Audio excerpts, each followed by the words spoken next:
कल्कि का अवतार, कलयुग की आखिरी रात, घोर कलयुग में महाप्रलय की सुनामी, अमेरिका से नाथ ज्योतिष की भविष्यवाणी। देखिए सिर्फ और सिर्फ धर्म ज्ञान पर। हमने हमेशा देखा है, जो हमारी हिंदू माइथोलॉजी है हमें बताती है कि जब जब युद्ध हुआ तो हमने उसमें भगवान विष्णु के अवतार देखे। अब देखिए ना, कंस को मारने के लिए भगवान श्री कृष्ण हुए। जब महाभारत लड़ी गई तब वहाँ पे भगवान कृष्ण आ गए। रामायण में हमने भगवान विष्णु के अवतार लॉर्ड रामा को देखा। अब जब अगर हम ये देखें कि जो महाभारत कुरुक्षेत्र में लड़ी गई थी 2032 में, अगर जब विश्व युद्ध होता है, एक महाभारत की एक नई महाभारत अगर लड़ी जाती है, तो क्या हम उसमें भगवान विष्णु के नए अवतार, क्या हम इसमें लॉर्ड कल्कि को भी देख सकते हैं? नहीं, अभी नहीं। कल्कि आने के लिए तो देश से भविष्यवाणियां उठती रहती हैं। अब कुछ लोग समझते हैं कि देश में संबल में भगवान कल्कि का मंदिर बनने जा रहा है, आप भी जानते होंगे। बनने दीजिए, अच्छा है कि नींव रख रहे हैं। कुछ लोग ऐसा मानते हैं कि कल्कि आने वाले हैं, मगर बैड न्यूज यह है कि अभी नहीं, कई साल बाकी हैं। कुछ लोग मानते हैं कि कलयुग 1200 ईयर्स का है, 1200 साल का है कलयुग, मगर हमारे स्क्रिप्चर्स का अच्छी तरह स्टडी करते हैं तो कलयुग है 432,000 ईयर्स का, और उसमें सिर्फ 5,000 साल गुजरे हैं कलयुग में, और 4,27,000। बॉटम लाइन इज बहुत सारा समय बाकी है कलयुग आने तक। और श्री कृष्ण जी ने भविष्य पुराण में यह भी कहा है कि 5,000 साल कलयुग में धर्म इतना गिरेगा कि आपको एक प्रीव्यू मिलेगा, कलयुग कितना घोर होगा उसका प्रीव्यू मिलेगा। और 5,000 साल होने तक धर्म इतना भ्रष्ट हो जाएगा, तब थोड़ा रिवर्सल होगा और धर्म बढ़ेगा दुनिया में, और 5,000 साल तक धर्म अच्छा रहेगा दुनिया में, और उसके बाद फिर से घटता जाएगा, मगर इस बार उतने जोर से नहीं, स्लोली गिरता जाएगा, और वो 422,000 ईयर्स तक होगा। सो कल्कि जो आने वाले हैं वो बहुत बहुत बाद में आएंगे। मगर एक बात सही है, और एक बात है, हर युद्ध में विष्णु जी का अवतार नहीं आता है। विष्णु जी का अवतार जो है राम, नरसिंह, कृष्ण, परशुराम, ये अवतार कुछ ऐसे युद्धों पे आते हैं जो बहुत बड़े हैं, जो बहुत बड़ा बदलाव लाते हैं दुनिया में। हर बड़े युद्ध में विष्णु जी का अवतार नहीं आता है, मगर विष्णु जी का अंश हो सकता है। एक उदाहरण देता हूँ, रामकृष्ण परमहंस जो थे वो विष्णु जी के अंश थे। इसी तरह विष्णु जी के अंश से कुछ आ सकते हैं, मगर विष्णु जी अवतार तो अभी नहीं लेने वाले हैं। ये कल्कि आने का समय नहीं है, मगर 2030 का जो ग्रह स्थिति है, अगर एक नवंबर शायद 24 या 25 को, एक 2030 के नवंबर 24 या 25 को एक इक्लिप्स है, टोटल सोलर इक्लिप्स है, संपूर्ण सूर्य ग्रहण है। उस ग्रहण के वक्त गुरु और राहु बहुत ही करीब होंगे, वो 14 डिग्री स्कॉर्पियो पे होंगे, वो बिल्कुल 4 मिनट्स डिफरेंस में होंगे, डिग्री भी नहीं, मिनट्स, 4 मिनट्स गैप में रहेंगे गुरु और राहु, और वो वृश्चिक राशि में होंगे, जो ही बहुत ही इविल साइन है। और उनके बिल्कुल 180 डिग्रीज पे शनि और केतु होंगे, वो बिल्कुल करीब होंगे, 1-2 डिग्री करीब, और वो होंगे रोहिणी में।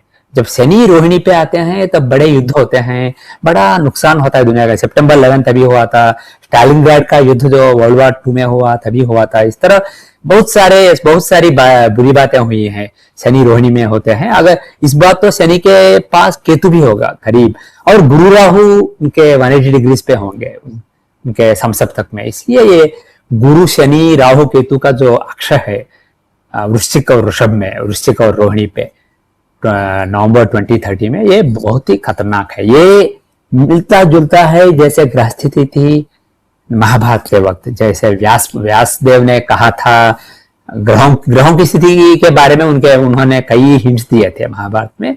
सो ये उनसे मिलता जुलता है, इसलिए ये महाभारत जैसा भयानक नहीं है, मगर एक भयानक युद्ध तो 2030, 2031, 2032 टाइम फ्रेम में ऑलमोस्ट गारंटीड है।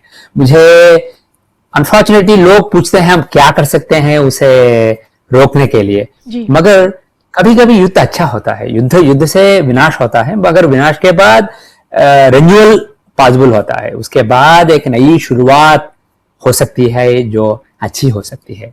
इसलिए जब भगवान कृष्ण आए, अगर वो चाहते थे तो वो युद्ध रोक सकते थे, मगर उन्होंने चाहा कि युद्ध हो और उसके बाद धर्म की स्थापना हो। इसलिए अभी और ये जो युद्ध है 2030, 2031, 32 में, मुझे ऐसा नहीं लगता है कि हम कुछ कर सकते हैं जिससे वो रोक सकता है अभी। और जो घटनाएं हमने देखी है 2015 से लेके अब तक, वो मुझे मेरा कॉन्फिडेंस जो था कि 2020 से लेकर 2036 तक बहुत ही अस्थिरता का माहौल रहेगा और एक महायुद्ध होगा अंत में, मेरा कॉन्फिडेंस जो था 20 साल पहले, और वो कॉन्फिडेंस बढ़ता आ रहा है और अब तो कॉन्फिडेंस ऑलमोस्ट 100% है। इसलिए हम कुछ उसे रोक नहीं सकते हैं, मगर जैसे आपने कहा है उसके बाद धर्म की स्थापना होगी।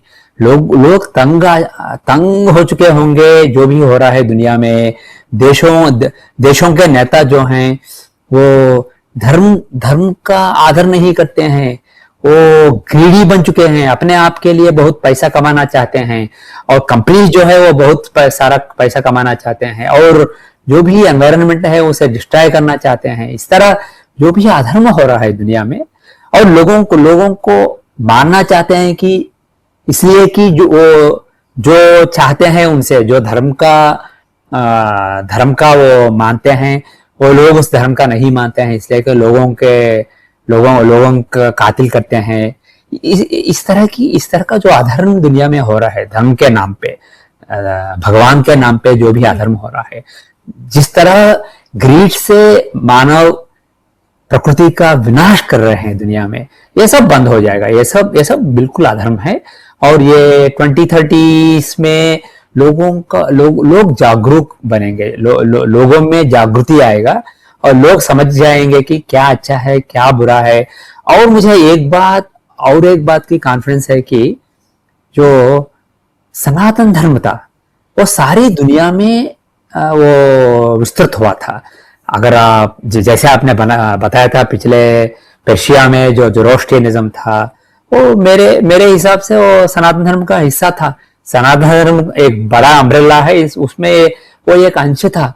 और जो भी पैगन रिलीजियंस रहते थे यूरोप में, अफ्रीका में, और even south America, north America में जो भी उनका नेटिव रिलीजियंस रहते थे, मेरे हिसाब से वो सब सनातन धर्म के हिस्से हैं जो मानते हैं। जैसे ये एक बात बिल्कुल डिफरेंट है सनातन धर्म से और अब्राहमिक रिलीजियंस के बीच में। अब्राहमिक रिलीजियंस का सेंट्रल कॉन्सेप्ट यह है कि मानव बहुत ही महान है और भगवान ने मानव के लिए ये सृष्टि रची है और ये सब मानव के यूज के लिए है। इसलिए आप प्रकृति का विनाश करो, जो भी करो, no problems, no questions asked. ये सब मानव के लिए भगवान ने बनाया है। अगर उस भगवान का आप आदर करें, जो भी स्क्रिप्चर में कहा गया वो करे और उनका जप करे तो सब माफ। मगर सनातन का बेसिक कॉन्सेप्ट है कि यह सारी सृष्टि भगवान का स्वरूप है और आप उसमें एक छोटा अंश है और रेस्पॉन्सिबिलिटी के साथ उससे एंजॉय करो और उसे वापस भी दे दो और बी ए पार्ट। भगवान का स्वरूप जो सृष्टि है उसमें एक भाग बन के रेस्पॉन्सिबली जियो और जो भी करते हो भगवान के लिए आपका समर्पण समझो। ये सनातन धर्म का बेसिक थॉट है जो मिट चुका है दुनिया से। अगर आप अफ्रीका को देखें, यूरोप को देखें, south America, north America, Australia को, जो भी नेटिव रिलीजन्स हैं उनका यही मानना है। अगर एक नॉर्थ अमेरिकन इंडियंस जो थे, नेटिव अमेरिकन, वो अगर एक बफेलो को मारते थे, खाने से पहले उसका सम्मान करते थे, पूजा करते थे। और वेरी सिमिलर टू जैसे हम ब्रह्मार्पणम ब्रह्म है हम कहते हैं, ये मैं जो खा रहा हूँ वो ब्राह्मण है, वो भी ब्राह्मण है, खाने का जो काम है वो भी ब्राह्मण है, वो करके हम खाते हैं। और वो जैसे अपने फूड का जो सम्मान करते हैं, जो भी जानवर को वो खाने बैठते थे मारने के बाद उसका जो सम्मान करते हैं, पूजा करते हैं, कुछ रिचुअल करते हैं, वो बिल्कुल सिमिलर है। इसलिए मेरा मानना है कि सनातन धर्म जो है, शायद कई हजारों साल पहले सारा विश्व जुड़ा था महाभारत युद्ध से पहले, और जो भी हमारा थिंकिंग है भारत में अभी, वो शायद सारे विश्व में मौजूद था। मुझे कॉन्फिडेंस है कि 2030 के महायुद्ध के बाद वो थिंकिंग फिर से दुनिया में वापस आएगा। लोग समझ जाएंगे कि जो भी विनाश हुआ है, इसका कारण है ये ग्रीड, इसका कारण है ऐसा समझना कि मानव मास्टर है, दुनिया का मास्टर है, और भगवान दुनिया को मानव के लिए बनाया है। ये सही नहीं है। सही बात यह है कि ये दुनिया ही भगवान है और इसका आदर करना चाहिए और इसमें एक रेस्पॉन्सिबल हिस्सा बनना चाहिए। ये लोगों को समझ में आएगा, और वो आने के बाद जो भी सनातन धर्म, जो भी भारत से निकल रहा है, जो भी सनातन धर्म के सारे टीचिंग्स भारत में अभी बहुत ही मजबूत, अब भी भारत में मजबूत हैं, वो सब विश्व में बढ़ेंगे। और जो भी लोग धर्म से तंग आ चुके हैं और नास्तिक बन रहे हैं दुनिया में, उन्हें भी सनातन धर्म के जो बेसिक फिलॉसफीज हैं, टीचिंग्स हैं, वो लॉजिकल लगेंगे।